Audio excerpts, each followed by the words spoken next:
চোখ বন্ধ, মোমবাতি আর শান্ত সাউন্ড আর হ্যাশট্যাগ মাইন্ডফুলনেস, হ্যাশট্যাগ পিস।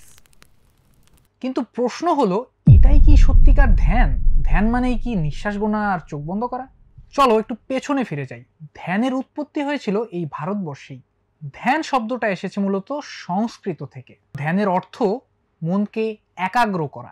কিন্তু আজ আমরা ধ্যানকে বানিয়ে ফেলেছি একটা প্রোডাক্ট। বেশিরভাগ মানুষই এখন আর জানে না ধ্যান মানে চিন্তাকে থামিয়ে ফেলা না, ধ্যান মানে চিন্তাকে প্রসারিত করা, চিন্তাকে দেখা।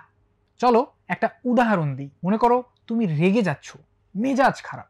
তুমি ভাবলে আমি এখন রেগে আছি, এটাই আমি। ঠিক এই মুহূর্তটাতে তুমি তোমার নিজের মনকে অবজার্ভ করছো, আর এটাই ধ্যানের শুরু। ধ্যান মানে সবকিছু ভুলে যাওয়া না, ধ্যান অর্থ সচেতনভাবে সবকিছুকে দেখা। তোমার চিন্তা, আবেগ, শরীর সবকিছু।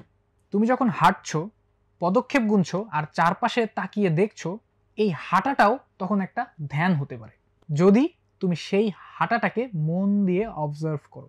বৈজ্ঞানিকভাবে বলতে গেলেও ধ্যান মানুষের মস্তিষ্কের প্রিফ্রন্টাল কর্টেক্সকে অ্যাক্টিভ করে, যা সিদ্ধান্ত নেওয়া, সংযম এবং আত্মোপলব্ধির সাথে সরাসরি জড়িত। বিশ্বের বহু বৈজ্ঞানিক গবেষণায় প্রমাণিত হয়েছে প্রতিদিন মাত্র 10 মিনিট মাইন্ডফুল ধ্যান করলে আপনার স্ট্রেস হরমোন কর্টিলস হ্রাস পায়। আর ইসলাম ধর্মাবলম্বীদের জন্য নামাজও হতে পারে মেডিটেশনের একটি অসাধারণ মাধ্যম। কিন্তু আসল ধ্যান তা কখনো সেশন না, এটা একটা জীবন দর্শন যা জীবনকে দেখতে সাহায্য করে।